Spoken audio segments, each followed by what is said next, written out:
Olá, estamos com mais uma edição da Orelha da Bola para você, aqui pela TV Uniguaçu. E hoje o papo se restringe realmente à nossa Copa do Mundo. Reta final, 4 que ficaram para esse quadrangular final, mas na verdade os 2 últimos já estão definidos. E terceiro e quarto, eu estou ainda com a lambada cansada, como diz o outro. Sabia, professor Edson? 7-1, o que isso traz para nós? Poderia perder, mas aí ficou vexatório, né, professor? Boa tarde. Boa tarde, professor Ivan. Boa tarde a todos e a todas também que nos assistem nesse momento. Você falava, não é bem um quadrangular, se fosse, ainda a gente podia se salvar um pouco, né? Mas esse jogo do Brasil e Alemanha realmente nos surpreendeu, né? Nossa. E nos traz uma grande decepção e vai ficar gravada, é claro, na história. Até o pessoal comenta que, já que o Brasil queria fazer com que todos os brasileiros esquecessem o que aconteceu no Maracanã... Maracanaço. No Maracanaço, vão conseguir, né? Porque isso aí vai ficar para a história, foi muito pior, né? Embora não tenha sido na decisão, mas tirou o Brasil da decisão. E falando claramente, não só pelo jogo dos 7-1, porque aquilo ali nem dá para falar que foi um jogo, né? Eu sabia antigamente, no meu tempo de escola, que WO era 1-0. Agora foi WO 7-1, os caras não apareceram para jogar. Mas enfim, a Alemanha realmente era um time muito melhor, né? A gente já falava disso há poucos dias.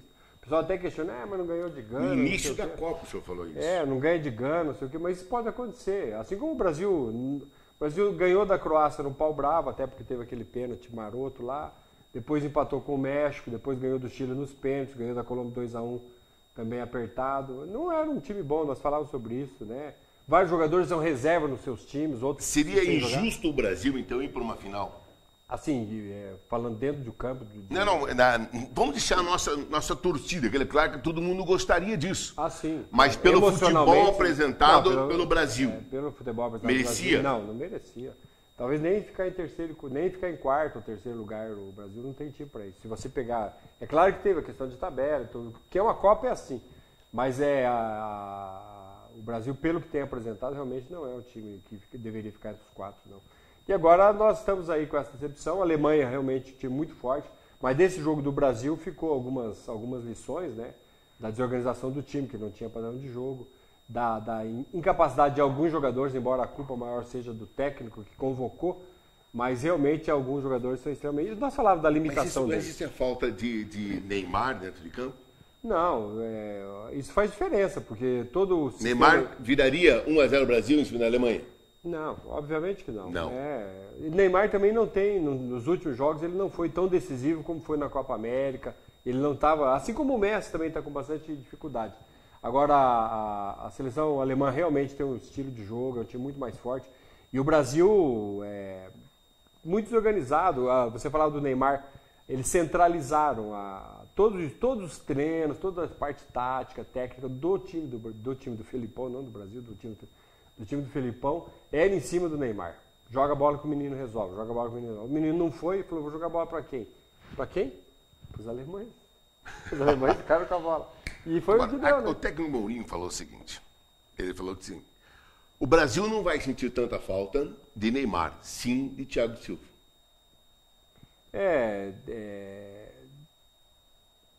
Mais ou menos, né? Porque a gente falou também em outros programas aqui, a defesa nossa, segundo o pessoal falava, era muito forte, mas provou que ela é muito fraca, não dos 7-1. O gol da Croácia foi contra, o gol de Camarões, o Thiago Silva tirou o pé e o Davi Luiz chegou atrasado. Não é aquelas coisas, não. E se você vê a zona que foi a defesa do Brasil contra a Alemanha, é uma maravilha, né? Foi uma vergonheira. Pega os 5 primeiros gols e vê aonde o Davi Luiz está em cada um deles. Mas só que tem uma coisa, professor. O Davi Luiz, ele na zaga ali, ele era 2 zagueiros. Ele, o Thiago, ele era o ala direita. Não, o Davi Luiz é o esquerdo. Perdão, esquerdo. Exato. Esquerdo, perdão. Mas contra a Alemanha ele foi para a direita. O Luiz Felipe trocou ele. Poderia ter deixado ele na esquerda, que ele estava mesmo, e deixado um outro zagueiro, até o próprio Henrique. Sim, mas ele não confiou, né? Convocou e não confiou. E outra coisa, eu estive acompanhando, professor, a coletiva que o Luiz Felipe Scolari fez, ele, o Parreira, o Mudo, Montuoso, que agora ninguém sabe se ele fala ou não fala, só concorda, mas enfim, né? Eles falaram uma coisa que me chamou a atenção. Quem falou isso aqui foi o Parreira, ainda falou. Faltou para a seleção um jogador maduro, mas quem convocou foram eles. Faltou porque eles não convocaram. É diferente de pegar uma equipe já com elenco formado, correto? Mas agora faltou um jogador experiente para o meio de campo do Brasil, mas... faltaram uns 3 ou 4, né? E faltou um pouco de coerência, porque se precisar de uma pessoa madura, não pode pôr de capitão um cara espiveteado, né? Com a cabeça totalmente fora do lugar. Deixasse o goleiro, então, o Júlio César, que é um cara mais experiente, né?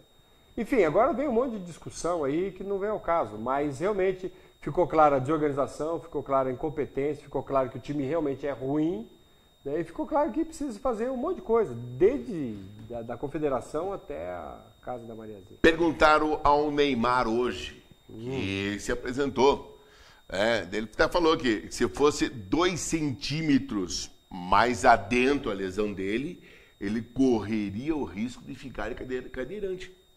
Certo? É que muita gente, não houve uma lesão tão grave. Foi grave mesmo. Outra questão é o seguinte, perguntaram para ele, é hora de trocar o técnico Luiz Felipe Scolari? Resposta do Neymar. O brasileiro é um pouco esquisito, para não dizer esquecido, ele falou. O brasileiro, ele só quer ganhar. Ganhando, que ele vence e convence. Quando se perde, também se aprende. Mas o brasileiro não aprende com a derrota. Perdeu, derrota, tira. Então ele achou que agora era a hora de deixar o Luiz Felipe Scolari dirigir para a próxima Copa do Mundo, desde já. Palavras de Neymar. A seleção brasileira, pelas derrotas que ele aprendeu, para daí ter essa maturidade. Até mesmo a convocação... e até mesmo ter essa família escolar em suas mãos. Palavras do Neymar de hoje que ele deu na coletiva. Concorda? Não concordo. Quando o Brasil foi campeão com o Luiz Felipe Scolari, foi na truculência, foi no empurrão, foi na pancada.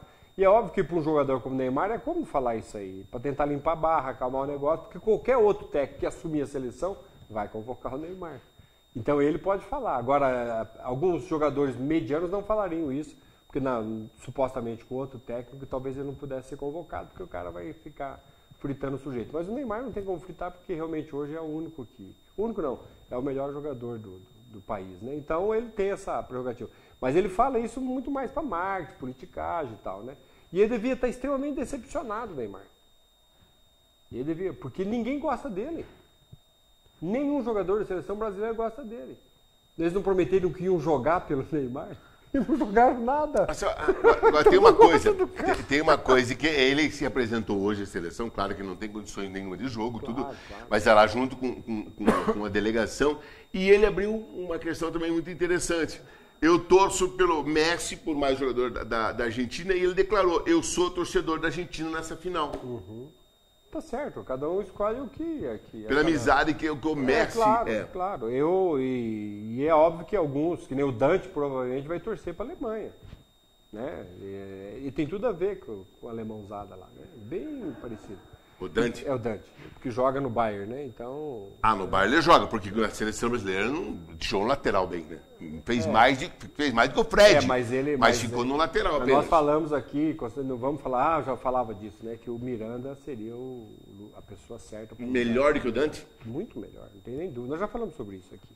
Sim. Então essas questões aí, eu acho que o Neymar tem razão. Assim como o Daniel Alves deve torcer para a Argentina também, não tem peito para declarar, talvez. Mas deve torcer para a Argentina, e que eu acho que, pelo que apresentaram, são as 2 melhores seleções. Sabe, teve as suas dificuldades, Alcibar, porque Copa do Mundo é difícil mesmo.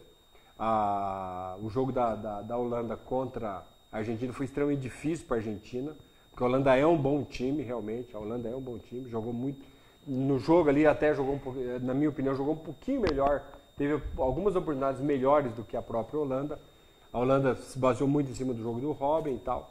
E a Argentina, o Messi não jogou absolutamente nada, foi muito difícil. Quem jogou muita bola foi o Mascherano.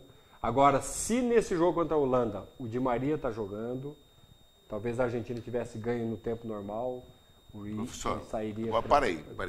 Tem algumas coisas que quando dá certo, deve ser preservado. A Holanda, quando foi para pênalti, não substituiu no minuto final da prorrogação o goleiro. No jogo passado. Exato, contra a Costa Rica. E por que agora o técnico não fez a mesma coisa? Faltou um pouco de autoridade? Não, na verdade, ele quis criar uma situação diferente na época passada e criou. Isso não quer dizer que o outro goleiro que estava talvez não pegasse o pênalti. Não aquele, pegaria outro, não sabemos. Então aquilo ali se criou uma... Por outro lado, nesse jogo agora, ele precisou fazer algumas substituições porque ele tentou ganhar o jogo antes. E aí ele fez uma mudança mais no final ali, mas já preservando o goleiro titular, que supostamente poderia defender alguns pênaltis lá. Então essa foi a questão. Vamos agora para a nossa reta final, então, do programa Orelha da Bola, professor Edson. Nosso comentarista, nosso avaliador esportivo. Brasil e Holanda. Difícil jogo, hein? De assistir? De assistir. Vai ser difícil. Concordo. Vai ser difícil porque tem duas situações. O Brasil vai querer jogar um pouquinho mais para não ficar com essa imagem tão suja, tão aporcalhada como ficou. O Brasil não, o time do Felipão. Essa imagem tão aporcalhada. E a Holanda, o técnico já falou que nem deveriam jogar a terceiro lugar, porque não ganha nada e tal. Voltar, né? Ponto. Existe um prêmio financeiro para as seleções ficarem em terceiro lugar, que eu não me lembro qual é o valor, que não é de se desprezar. E provavelmente os jogadores vão dividir um bicho aí. Então, né, como o interesse deles é só financeiro, porque cada jogador do Brasil, se fosse campeão mundial, ganharia R$1 milhão. Então, o Davi Luiz, que queria dar uma alegria para o povo brasileiro, se ele ficar em terceiro lugar, ele pode pegar o prêmio dele e distribuir para os asilos, para as creches aí do país, que ele vai fazer o país um pouquinho melhor. Ou pegar a parte do salário dele, né, que é uma fortuna, que ele também, aí ele vai dar uma alegria muito maior do que se fosse campeão. É porque essa alegria passageira, né? Então eu acho que vai ser um jogo muito difícil, mas eu acredito ainda que o Brasil ganha esse jogo aí, talvez um 2-1, 1-0, nos pênaltis, alguma coisa. Tipo no empurrão, como o time Filipão que é peculiar do Filipão. Eu também apostaria dessa vez 2-1 Brasil. E aqui eu ainda falava 2-0 para a Alemanha. Foi bem mais, né? Mas agora eu confio no Brasil no sábado. Domingo, grande final. Rapidinho. Alemanha e Argentina, seu palpite, A Alemanha ganha o jogo. Eu não tenho torcido para nenhum dos dois, embora prefiro até que a Alemanha ganhe. Mas se a Argentina ganhar também, eu acho que está de bom tamanho, porque eu gosto por merecer, né? Esse técnico da Argentina aí, ele organizou bem o time, muito bem respeitado, é um ótimo técnico, conseguiu ajeitar a casa. A Argentina tem ótimos valores. Todo mundo criticava a zaga da Argentina, o Garay e o De Michelis lá, mas são muito melhores que a nossa zaga. Os caras são terríveis. Para mim, o pior da Argentina era o goleiro. Era, assim, muito contestado também. Aquele lateral direito que joga no Manchester City joga muita bola. O esquerdo lá já está sendo cotado, joga no Porto, se eu não me engano. Muitos times estão querendo. O Mascherano comendo a bola.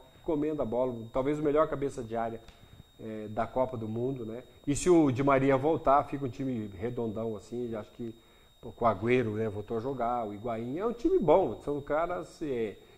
tanto quanto o Brasil, individualmente, tem até bons talentos, só que não... Né, o coletivo não conseguiram. Então o técnico tem mérito nisso, que conseguiu dar uma coletividade pro negócio. Agora a Alemanha está focada. A Alemanha ganha esse jogo da Argentina. Não vai ser de 10, como na esperança de todo brasileiro, né? Mas deve ser aí uns 3-2, 2-1. Vai depender muito do começo do jogo. Se sair um gol meio no começo, nós vamos ter um placar tipo um 4-2, um 3-2, um negócio assim. E se for aquele negócio de enrustidão, sai 1-0, 2-1. Mas o time da Alemanha é o time merecedor. A decepção maior do brasileiro, pelo menos da minha geração, não foi 7-1 da Alemanha. A decepção maior foi a perda em 82 do time de Tele Santana. Aquele lá era um time que criou expectativa e que nós tínhamos... 86 também, né? Mas o de 82... Aquele era o time verdadeiro. Aquele lá, sim, frustrou. Zico, Sócrates, esse? Zico, Sócrates, Falcão, Torinho Cerezo, Leandro Júnior...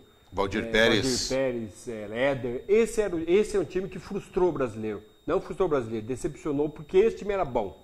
Esse não, esse aí, 7, 10, 12, gente, tava de bom tamanho. Então, a Alemanha hoje é a seleção nossa de 82. Joga bonito, joga bem, principalmente se o Lan jogar pela direita. É um time que... O cara muda 3 sujeitos ali, o time continua... ficou aquele... O Götze na reserva, o Podolski na reserva... É brincadeira, sim, né? É ganho da Argentina, sim, ganho, sim. Só se o Messi fazer o que sabe fazer no Barcelona, né? E desencantar ali. Aí pode ser que na individualidade ele faça a diferença. Mas, na minha opinião, a Alemanha 3-1, 3-2, por aí.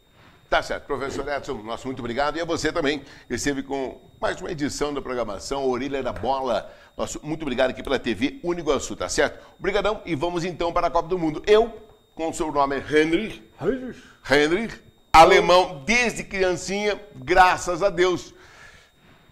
Vamos lá, Alemanha. Eu nasci no aldeia indígena de Zóia Azul, também Alemanha, tamo junto nessa. Tamo nessa. Gente, muito obrigado. Até mais. Tchauzão. Tchau, tchau.